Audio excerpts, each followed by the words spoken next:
All right, ladies and gentlemen, welcome to another exciting edition of the Hitman's Haven podcast, where football is the family business. All right, folks, we specialize in bringing you all the Green Bay Packers news up front and personal. We begin with Tazim Wajed, a former draft pick of the Green Bay Packers and the father of the CW. That's right, Christian Watson, number 9, the unit. That's right. We got Big Brother here with us too. Trey Watson is here. Former NFL player and Power 5 alumni at the University of Illinois and the Fighting Terrapins of University of Maryland. All right, let's get into it, gentlemen. The Packers last week suffer a tough loss as we're talking about the Cleveland Browns. We'll get to the Cowboys in a second, but geez, that Browns loss really kind of stung because I feel like we might have been caught with our pants down looking past the Browns, looking forward to beating up on Dallas. Tazim, what say you? It's hard to really come up with what caused what happened in that game. I will absolutely give the Browns defense 100% of their due. They are legit. They are absolutely one of the most dominant defenses that you will see. And I'm not just talking about this year. I mean, those dudes get after it. So you cannot take away from the defensive side of the ball. But it's a team game, and it's also why we lost. Because as a team, we really have a more talented team than do the Cleveland Browns, right? But somehow we get out there, we get ahead of them, and it's almost like we think, well, yeah, we're good. Well, we weren't good. And again, it's just hard for me at that level because think about it this way. NFL players are not playing for the same things as the other levels of sports where we used phrases like that, looking past. You can't look past. This is the thing, dude. You literally are working day to day. You can be cut today.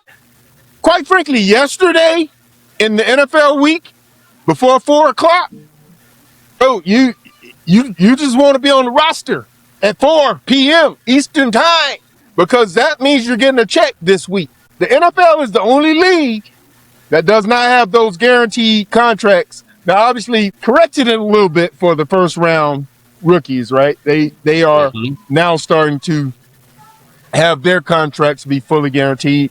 And then this year, they set a new precedent for a number of the second rounders. But if you just go, generally speaking, the NFL is the only league because every other contract in every other league is guaranteed. Whatever the contract is you sign is a guaranteed contract. Sure. Whereas the NFL, it's not. And I say it's an agreement if. What does that mean? If at 4 o'clock Eastern time on Tuesday, you're on the roster, then you will be paid for that week. If not, that will be the end of your contract. So right. I can't say these guys are looking past it, but something's wrong culturally when you can't get up for all of your games for any reason. Because if you're going to be a competitor for championships, there's no off week. Right. Matter of fact, you make bigger statements when the team is a team that you should beat. That's when you really go hard. You got your second and third stringers getting in there, getting them some, you know? Right. You're not related to the game to the point where this team can come back and win it. Right. Serious? Right. Yeah. It was bad news all the way around, including Trey, defensively. And what we gave up to a rookie running back, I mean, he is a top flight player. Quinshon Judkins out of Ohio State by way of Mississippi State got us for 94 yards. Were you surprised that he was able to run the rock like that on our team? He's a talented player. It's interesting that, we all understand he was going through legal issues. So he really had just gotten on the field not too long before that game was played. But you still can't let a team that's led by 40-year-old Joe Flacco and their O-line is struggling and they don't really have any passing game. You then can't let the rookie running back do that to you because you knew that's basically the only chance they had was if they ran the ball well. So, I mean, it was disappointing to see, especially for a defense that played the way they did the first 2 weeks. You don't normally see your peaks be that high and your valleys be as low as they were the last 2 weeks, including the Browns, because it just doesn't add up. Right. Like, man, players are players. Like Parsons, we all know we have Micah, Rashawn, the linebackers, Edgerrin, Quay, Evan in the back end, X and the corners, doing a lot of good things at times. In Cleveland, just wasn't there. Didn't really tackle very well either. Late, our offense put us in a bad position, but then you can't then let them drive down that easily and score. Right. Keep them in field goal range, and hey, if anything, force them back a little bit. Make the kick harder. They had a young, inconsistent kicker. Put the onus on him to have to make a play, and then at the end, we give them an easy chance to get in field goal range to kick the game-winning kick. So it was disappointing, and I think the Dallas game kind of just doubled that on its head. But yeah, I mean, you can't let an offense that's struggling like that. They're probably one-dimensional. You can't let them be successful in the one dimension. Like that's the whole point of making someone one-dimensional, is because then you can do everything you need to do to stop it. Right. Let's get into that, Tazim. We kind of let Dallas do whatever they wanted to do with the ball. I mean, when they got Dak, CD is not there, but George Pickens is, and that kid can play. So that's the bottom line. But you can't let two cats do whatever they want to do in the NFL, right? And consistency is the name of the game here. Playing at a high level all the time. Trey touched on it. You can't have these kinds of peaks and valleys and compete for a championship. We literally went head to head with the worst defense in the NFL, and they did just as good a job as we did, because the game was 40-40. So we were supposed to be the best defense in the NFL. Dallas, the worst defense in the NFL, and the game ended 44.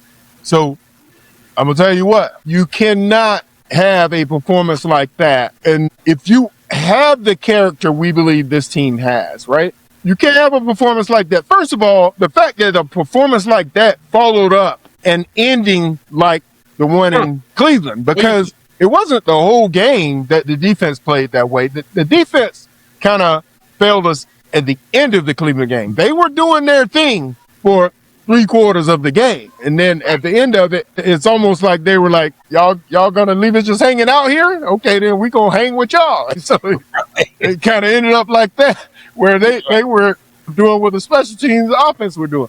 Then the offense comes and shows up and does their thing, in particular, Jordan. And, bro, it's really interesting to watch what's happening with both Wicks and Dobbs, right, at receiver. Because we hear so much of this garbage talk about these guys.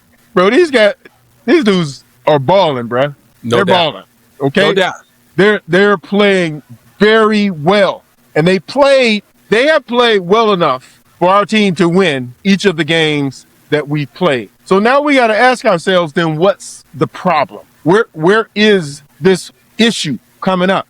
Now, we don't really have a whole lot to say in what happened in that Dallas game, because our defense stunk. I mean, bro, there is no way we could have thought that's what was going to come up for our defense in that game.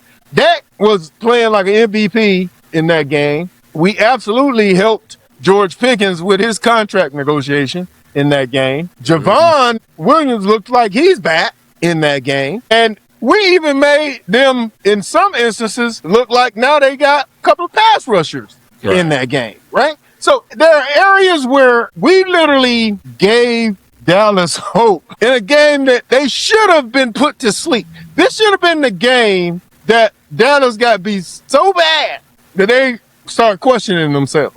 But yet, here we are with a real sour taste in our mouth. You know how they say it's kissing cousins with the tie, right? Yeah, man. Well, bro, that's like that tie, outside of understanding what it does, technically speaking, obviously a tie is better than a loss. But from this team, it's a loss, bro, to tie with that Dallas Cowboys team. No doubt. No doubt. Trey, when you look at what Dak and Jordan did, it was basically the same game, right? 31 for 40 for Dak, 31 for 43 for Jordan. I mean, Jordan is earning his money. I mean, I was really impressed with what he did against Dallas, even though that defense was supposed to be rather pedestrian. But I'm wondering if we're using these weapons properly. I mean, Number 8's coming out of the backfield with 71 yards receiving. Like, we got to go downfield. We got to put the foot on people's neck, right? Stretch the field, we've got these elite wide receivers out there. Even without 9, we still have elite receivers. We still have great tight ends, but yet we're dinking and dunking, to our running backs. And, 4 catches, 71 yards. I'm okay with that. But I feel like we got to open things up a little more. I think there's just too much on the plate, to get right to the plain white rice, right? Like, open this thing up. What do you think, Drew?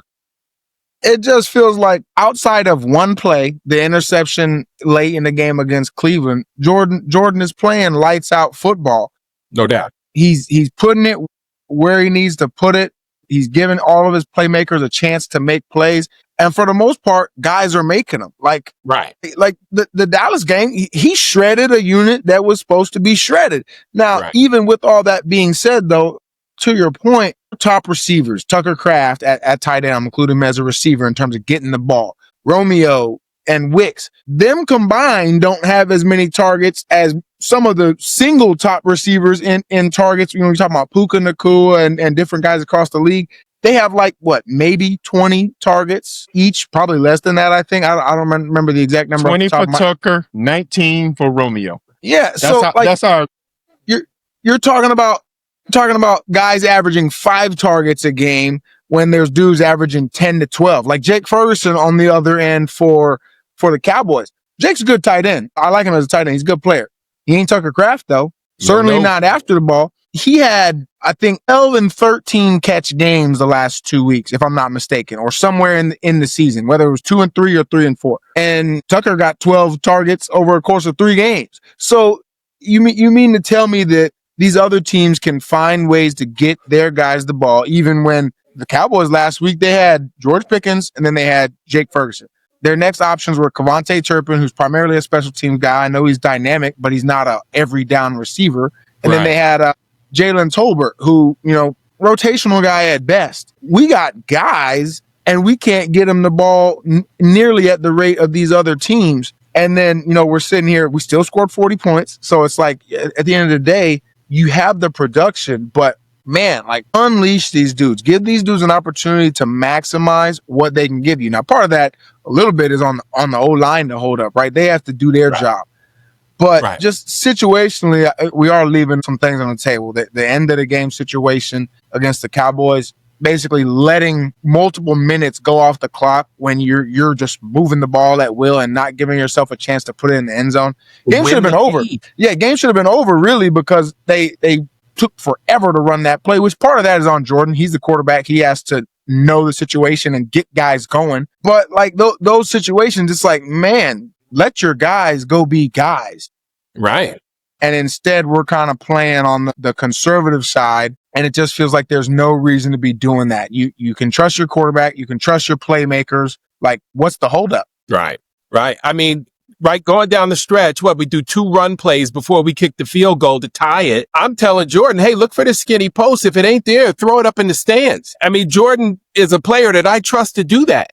If it's not there, throw it away. But at least give us a chance to win the game. You play to win the game. I mean, Tazim, were you as frustrated as I watching that last few minutes of the clock tick away? I didn't understand it because I knew Dallas couldn't stop us. Only we could stop us, and we stopped us. we did an excellent job of stopping ourselves. That made no sense to me whatsoever. I mean, it truly seemed like that they don't have that. Do they have that situations period at the end of practices? Because I'm gonna tell you, we had them all the time with Marty Schottenheimer, and literally to the point where he could call out anybody's name about what we were about to do next. We know the script.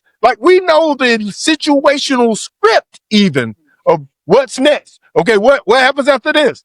What happens after this? We know it. Right. The Packers didn't look like they knew shit. Bro, we didn't even look like we knew that we had very little time to get this done. We were out there walking back to the huddle like we had all day. I'm like, I don't know what to say about what's happening except that the positive is that it's now week 5 It's early. of the regular season. So you're talking about a lot of things that can be addressed, corrected. Let's go moving forward, right? So this is not doomsday talk. This is the reality of what was happening out there. Right. And on those receivers, that receivers conversation, bro, Puka Nacua has 50 receptions. 50 targets. 50. He has more targets. He has 11 more targets than our top 2 guys combined. Wow. 11. Look, I really like Puka Nacua. It's a But player. all y'all that keep talking about how great he is compared to our guys, you're full of shit. Because get them same targets to Wicks. Watch this one. Have you seen Wicks with the ball in his hand after the catch? Bro, he is not going down. He's not going down with 1 and 2. It's going to take more than the first 2 guys to get Wicks on the ground. How do you not get this dude a whole bunch of targets when he's catching it? Understood that we should have tailed off last year because he was struggling, right? Right. We're talking about right now. Look at what the dude is doing right now. Bro, last statement on this. Puka was dropping the fucking ball all over the place his rookie year. You know when they stopped throwing it to him? When the season ended? When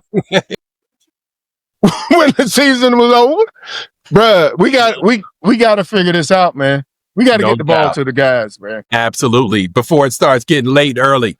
I mean, we just can't let that happen. But let's talk a little bit about some of these contracts that we're talking about. There's Dobbs extension rumors. After these 2 weeks, do we really want to have that conversation or not? I mean, look, if you're Green Bay, it becomes a tough conversation to have. But we knew this was likely to be the case, right? Like Christian got a short-term extension, and that, again, short-term or not, it factors into things. At some point, they keep insisting they're going to pay Quay. So that earmarks some money. And, you know, how hard is it going to be to pay more than one of these wide receivers in a class? Because say you do pay Christian and Romeo, even if it's, you know, mid-tier money for both of them, next year, Jaden and Dontavian come up.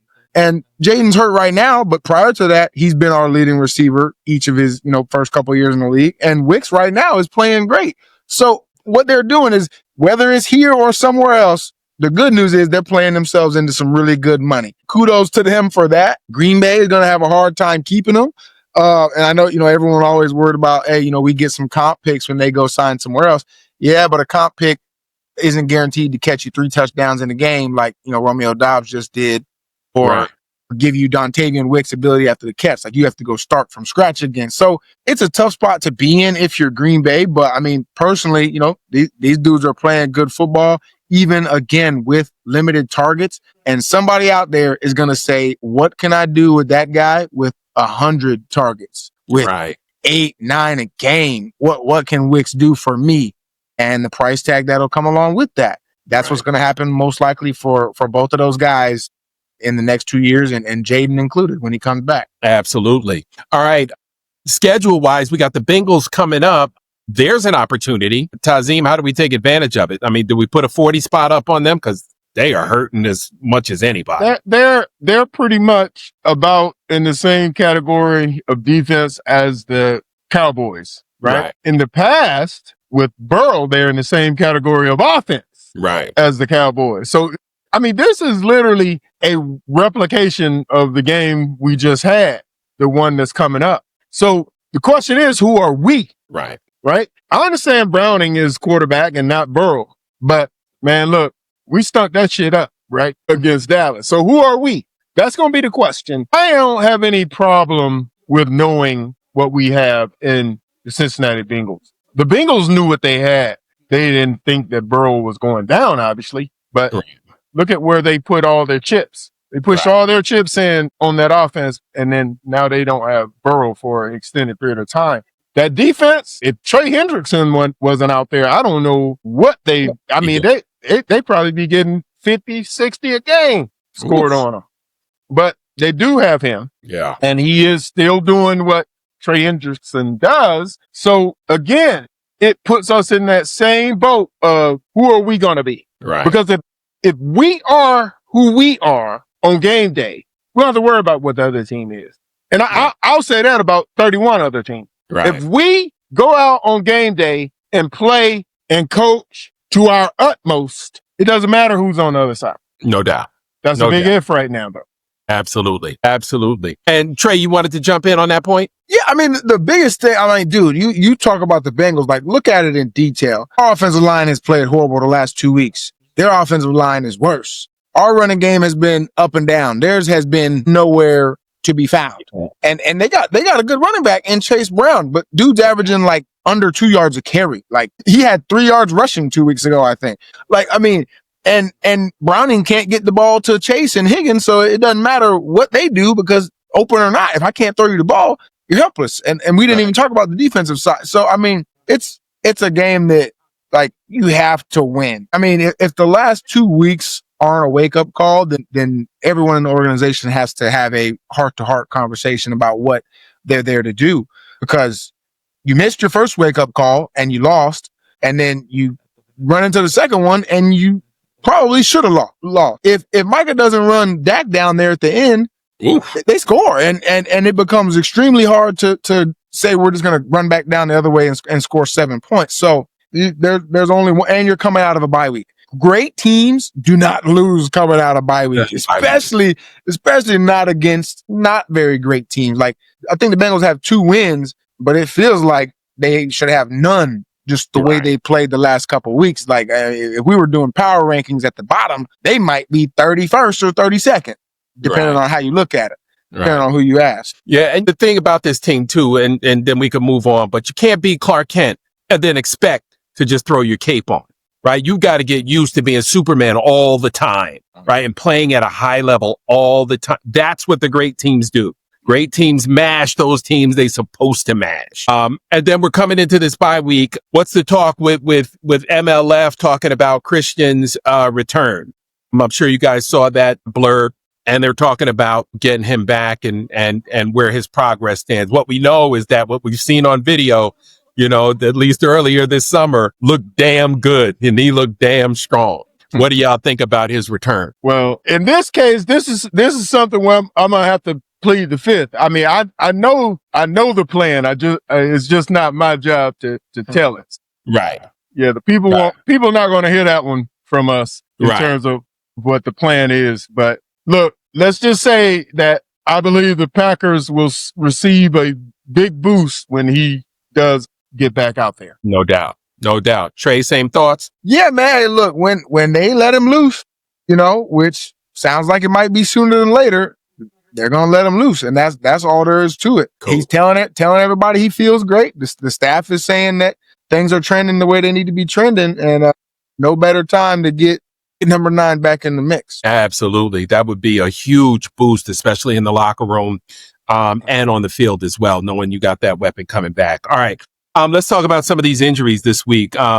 And let's get right to the one that just scares the hell out of me, is the Tyreek Hill situation. I saw reports today that he had torn multiple ligaments. Trey, let me get your thoughts on that, man. You hate to see a player go down like that. It's awful to see that happen to anybody. And what's crazy about Tyreek's situation is he had been the guy in the league for so long, and in the last year and a half or so kind of tailed off as the Dolphins offense really just tailed off. And then, man, in that game, I mean, he looked like old Tyreek, right? Getting him the ball underneath, and he's catching the ball and making 5 dudes miss. And so it felt like, man, like, hey, there he goes again. Like, here we go. We're about to see it. And then he makes another good catch, and it just an awkward situation. And I mean, you see it instantly, and it's horrible. And you hear multiple ligaments and dislocations, and they start talking about nerves and all that stuff. And you just know that that's the stuff that can not only threaten this year and next year, but I mean, that's the stuff that can be career-ending type of stuff. So, I mean, it sounds like, according to what his agent said, that he avoided as much of the catastrophic extra as maybe he could have, and hope that he's able to return to the Tyreek that people, you know, enjoy seeing. Just because, I mean, those situations suck. Yeah, man. Tazim, how does this affect a locker room when a guy like that goes down? I mean, I know the Dolphins had their struggles, but, you know, watching a guy come up with that kind of injury, how does that play in the locker room? I know it has to be difficult on the other players because they're thinking, wow, that could have been me. There are two paradigms. And that is going to be a strong test of who this team is. What's the heartbeat of this team? Because teams either rally behind situations like this or they implode. So we're about to find out what type of team they have down there in Miami, because this could actually propel them to actually now be what they really have the potential to be. This is not a bad football team. They're not playing very well. But Right. if we go man for man down that roster, you ask yourself, what's wrong? Like, what's happening? Because there are some pretty damn good players on Right. that Miami roster. So you gotta ask, then what's going on? Why can't we get the performance to match the potential? Right. Right. So is this going to rally that? That's what I think is a possibility.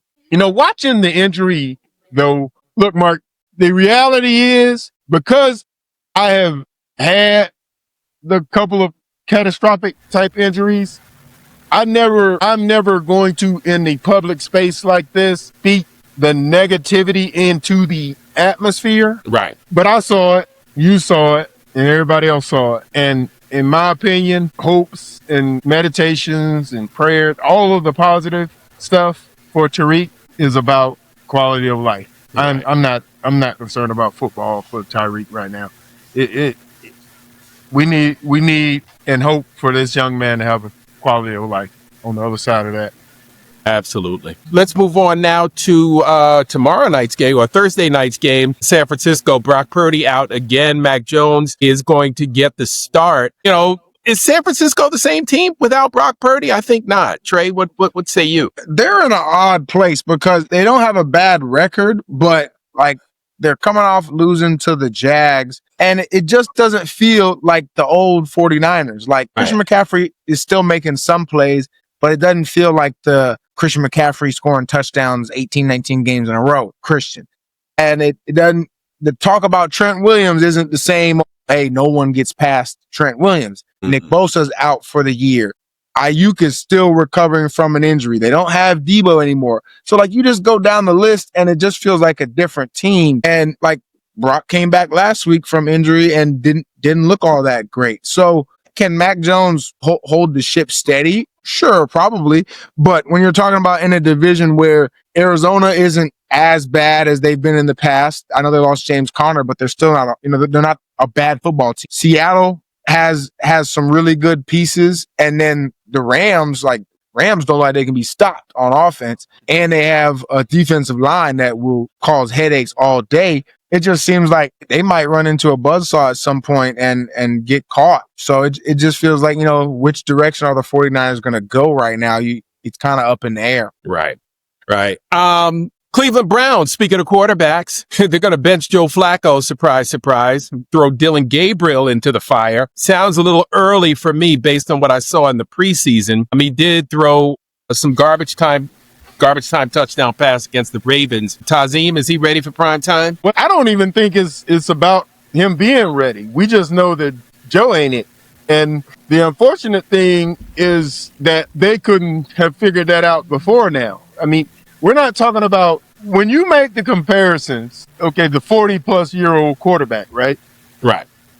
Are we really comparing Joe Flacco to Aaron Rodgers and Tom Brady and saying, well, those guys didn't fall off too much? No.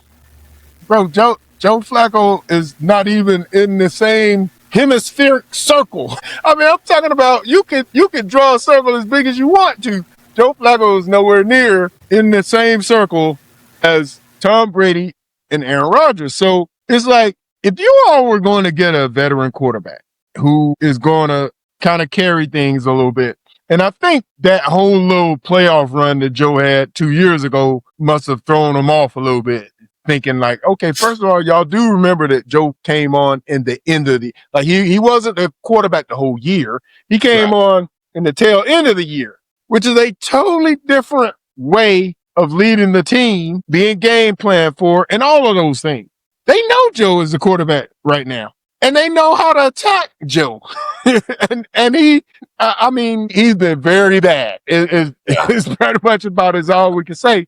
And I think it's more about that than it is about Dylan being ready. And look, I will say this, just to be 100% transparent. I don't think Dylan Gabriel is as good a quarterback prospect as Shedeur Sanders. I do not. Me neither. I don't even think it's close. Right. However, in this situation, if you say, can the young man handle it? I believe so. Mm-hmm. He's the most experienced college quarterback ever. He has more college games than any quarterback ever. And we thought Bo, when he did it the year before that, Bo Nix was going. Well, yeah, he was going to carry with 60 whatever he had. That it would never. Okay, well, they ain't gonna get broken. That ain't true. You gotta, when you start adding in the COVID years. Well, look, man, Dylan has played a lot of football, so I'm giving the benefit of the doubt on the preparatory part and saying he's not going to be overwhelmed. Right. I just don't think he's good enough. Not yet. Anyway, I think Dylan Gabriel is a guy who could be a backup quarterback for a while. Yeah. In the NFL. He's never been somebody that I looked at and said, oh, wow, I can imagine how he's going to look in the NFL. I mean, when people start talking about height and they want to compare somebody to Kyler Murray or Drew Brees wasn't very tall, but Drew Brees had one of the best gunslinging arms you'll ever see. And the accuracy. Like, come on, bro. Don't do that. Let's not take just anybody who's that height. Right. And compare him to an outlier. Drew Brees is an outlier. Kyler Murray is an outlier. Show me the other person who moves like Kyler Murray. Come on, bro. Stop. Can't do it. Right. Even like a Steve Young, who was dynamic with the football in his hands and could buy extra time with his feet and he could get up the field in a hurry. I remember watching him at BYU. He was treacherous and he could hurt you with his arm and with his feet. I don't see that with the Dylan Gabriel. Nonetheless, if you're Shedeur, what are you saying to yourself to keep yourself on an upward trajectory, at least in practice, maybe working against First D, a scout team? How do you keep prepping yourself for your chance? I mean, for him, nothing's really changed, right? Like, he's still the third string because they made it a point to announce that Joe is the backup. So it's the same exact thing, right? He's probably going to get the same kind of reps that he was getting before. He'll be, the third option in the game planning and stuff, just like he has been all season long. So, you keep working, and they made one change in 4 weeks. Who's to say that the leash is even as long this time? They'll tell you openly that it is, and this is what we're going to do. I mean, when you're struggling, that's when people make changes. And the king of quarterback changes is the Cleveland Browns organization. If he wanted to be in a place where there's a potential of a third string quarterback plan sooner rather than not, he's in the right place for that. I'll say that. Yeah. You look at the New Orleans Saints, though. Wow, they don't have a quarterback that really jumps out and says, whoa, I'm the guy. I'm just going to go ahead and say they got nothing there. Why? I guess if we knew the answer to why, ask why, we would all be rich and famous. But do you see what's going on in New Orleans? Like, it makes well, they actually think Spencer's playing pretty well. They actually like what Spencer is doing. Yeah. The question is, what was the whole objective or philosophy, however you want to term it, for drafting? What's the name? Slough? Shuck. How you pronounce the name? Shuck. Yeah, Shuck. For drafting the Shuck, who is older than like guys who've been in the league for 4 years. Like this dude is like Kenny Pickett's age. And he's a rookie. He's a rookie. And so you like, so what was the purpose for that? Were y'all just trying to prove a point? Oh, well, no, we're definitely not going to draft Sanders. We're definitely not going to draft him. So you draft a dude who can't even beat out a guy that you weren't sure about the year before. And now, like I said, I'm telling you, the feedback, bro, they like what Spencer's doing. Wow. All right. All right, to each his own. All right, Trey, it's your show, baby. Let's get into the top 10. What you got for us? Yeah, I think this is an interesting point in the league in general right now, right? Like there's a lot of teams that are 3-1 and two teams that are 4-0. And it's not a surprise. Those will be my top two teams now for very different reasons at 1 and 2. But I think there's a lot of very different 3-1s to look at right now. And so like starting at the bottom, like 10, Seattle, they look good. I think the offense is doing really well. I think they have a pretty solid run game led by Kenneth Walker. Jackson Smith and Jigba is a dog. He's making a ton of plays, and it seems like Sam Darnold is, comfortable in what they're doing. And it seems like, it's looking like he's actually found his foothold in the NFL, right? Like the Vikings year isn't looking like a one-off so far. Yeah. So I like what they're doing. I think that early loss that they blew to the 49ers, like they should very well be 4-0 right now. But because they're not, I'm like, okay, well, what are they trying to do DB wise? There's a little bit of question mark there, but we'll see. 9, I have the Colts. I think they're a really good team. I like a lot of what they do. If AD Mitchell doesn't just drop the ball out of the end zone there's a really good chance that they beat the Rams, but they didn't. So they have a loss. And I think, well, I know if the Broncos D lineman didn't try and jump over the snapper's body, then they would have another loss. So I think, again, there's just a little bit of their record it could go one way. It could have gone the other way as well. So that's why I have them at 9. The Chargers have a pretty good bump down. I brought them down to 8. They were a lot higher a couple weeks ago. And again, still a really good team, but a really bad loss to New York. Mm-hmm. And the even worse loss than the outcome was the loss of their other tackle, right? Like they lost Slater in the offseason. That's huge right after they paid him. And then now they lost I don't know exactly what he ended up hurting, but when he went out of that game, Justin Herbert was done for. And New York has a good front four, right? They got some athletic dudes, a lot of guys they invest a lot of money in. But you don't lose to the Giants and have a struggling O-line and stay where you're at. So I have them at 8. Making the biggest jump for me after last week is the Steelers. I think, A-Rod's playing well. Jalen Warren had been playing pretty good until he got hurt. Kenneth Gainwell comes in and has a great game. He's always been a pretty good contributor, even when he was in Philly, but he got his chance to be the shining guy, and he sure enough shined. And then the defense finally came along, right? Like we were waiting for, all right, when is the Steelers defense going to look like the Steelers defense? They looked like it last week, and it seems like they're getting things together. So I have them there at 7. 6 is Green Bay. They're the only 2-win team in my top 10, but I think the fact that they beat the Lions the way they did, they beat Washington the way they did, it just feels like, again, other teams, there's fool's gold in the wins. This one, I'm bumping them down because you got to do it, but there's still fool's gold in terms of their loss and their tie. Right. I just don't see how this team doesn't figure it out. If they don't, we'll have a lot more to talk about in the not so good way. Right. At 5, Tampa. I know they lost to Philly, but man, if they could just block on punt, which we didn't really hit on it a ton, but in the NFL league-wide, special teams just sucks all of a sudden. I don't know if they're cutting those periods out of practice or what, but if Tampa could just block on their punt unit, they might have, they might be undefeated too. So Tampa's a really good team. The offense is, they got everything. Bucky Irving is a beast. Even with their O-line injuries, they're still doing a better job protecting Baker than some other teams are doing. Right. Ibuka looks great. Chris Godwin will only get better and better as he comes back from injury. And then at some point, they're going to get Mike Evans back. And we know their defense is a solid unit. At 4, Detroit. Since losing to Green Bay, they've looked better each and every week. Yeah. That offense is going to do what that offense is going to do, apparently, unless they play the Packers. So whatever we can do to recapture that defense, we need to do. But the Lions have looked good, man. Three weeks in a row, they're handling business, and they look really good. Shooting all the way up to 3 is the Rams. I think I've been really impressed. Like all training camp, all we heard about was Stafford's back issues. His disappeared faster than Micah's because killing it, right? Like no one.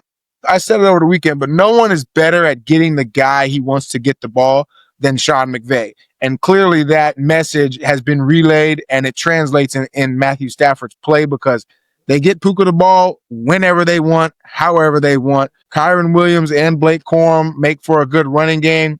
I mentioned earlier they have a great pass rush, bunch of young guys, and their DBs are playing pretty well overall too. So I think they look really good. I'm taking them over the 49ers tomorrow in the Thursday night game, but they look like a force. 2 is the Eagles.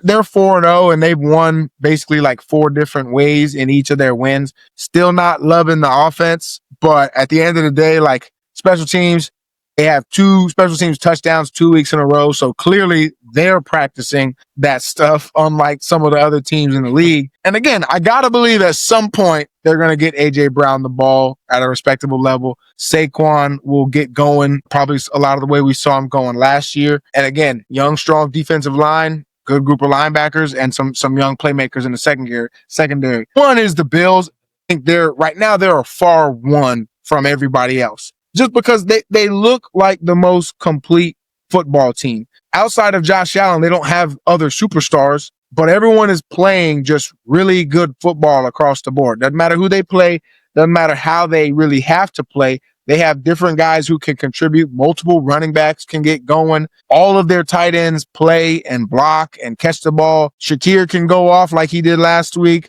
Keon Coleman can get involved. They got a couple other guys in there. And then the defense is just a solid unit. Playmakers at every level, guys who know their role and play it really well. So the Bills just feel like the best team right now, right? Like a couple weeks ago, Green Bay felt like the best team.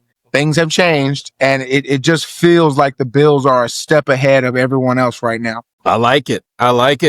And Matthew Stafford, I mean, his back looked fine when he was running down the field for the celebration. Yeah. It didn't look like he had any issues at all. Might be the fastest he's ever run. The way he got down the field. But I like your number one team. I like the Bills. I like the way they came back and beat the Ravens. They kept believing, kept playing, kept making plays. Tazim, what do you think of the top 10? Who do you like? Who don't you like? Well, I think he hit the nail on the head with all of them. I mean, if anything, I think the conversation is around the team that has just stunk it up and dropped out, and that's the Ravens. I mean, the teams in the top 10, he explained it very clearly, and we all can see exactly what he explained about them, right? Mm-hmm. The Ravens, though? Oh, I mean, what? Dude, like right now, you almost have to, are they even top 15? Like, I mean, bro, they do not look good at all. Make it make sense. They do not look good, right? So I think top 10 is solid. I think we certainly got some conversations about teams who were supposed to be good, who just, they're not. I mean, they're not doing what we thought they'd do. Has Kansas City's mystique run out? I mean, no Chiefs. They're at 2-2. Yeah, I mean, it's just, I feel like I got to see a bigger sample size, right? Because dominated by the Chargers to start the season and then still couldn't get right. And how much weight do I put in a Ravens win after how they played in all the other weeks, right? Like, it's the power of that win would feel very different if the Ravens were 3-1, but they're not. They're the opposites. I think that's the biggest thing. And like the 3-1 team that I left off, San Francisco, like I kind of hit on them earlier. It's just like, are they gonna do that long term? Because you just lost to Jacksonville, which I think they're also 3-1 too, but I got to see them play other teams. They played Carolina, they played San Francisco, who I don't love right now. So, kind of weighting their wins in a similar way that I'm waiting before. It remains to be seen. It's very early in the season, and I kind of like to think if any of these two teams were playing, who would I take to win right now? Right. Record is a factor. How you played and who you played against is another factor. It's not just, hey, you won 3 games. Well, if you played the Panthers and the Saints and the Ravens, those aren't really 3 games that I care a whole lot about yet. So all of that factors into it, right? Like we're not the AP poll over here where we're voting just because we're on the West Coast. We're voting for the West Coast team. No shade to those people, but like you actually have to watch the game to know what you're ranking. Exactly. Yeah.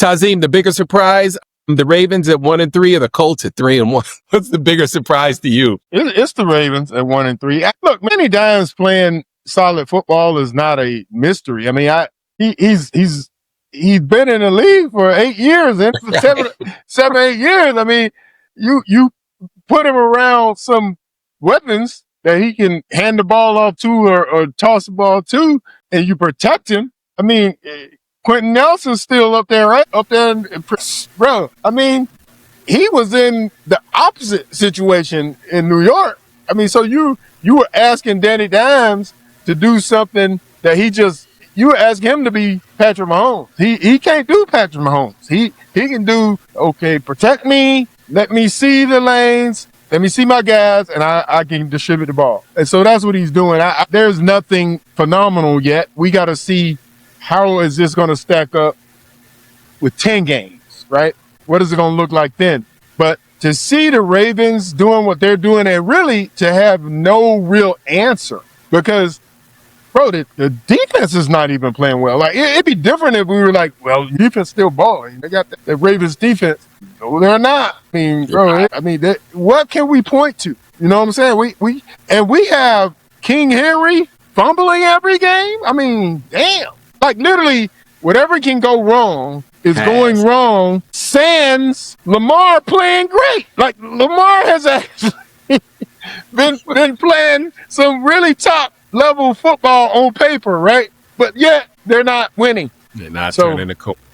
No. Yeah, 1-3. It's a long road back to the playoffs, man. Especially a deep run. Oh, well, good stuff, gentlemen. We got a bye week this week, and as a former New York Giants faithful, it really hurts me to hear so many great things about Danny Dimes.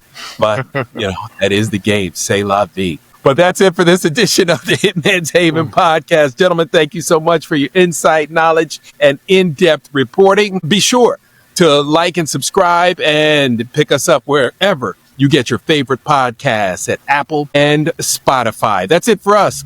And until next time, folks, have a great week and go Pack Go.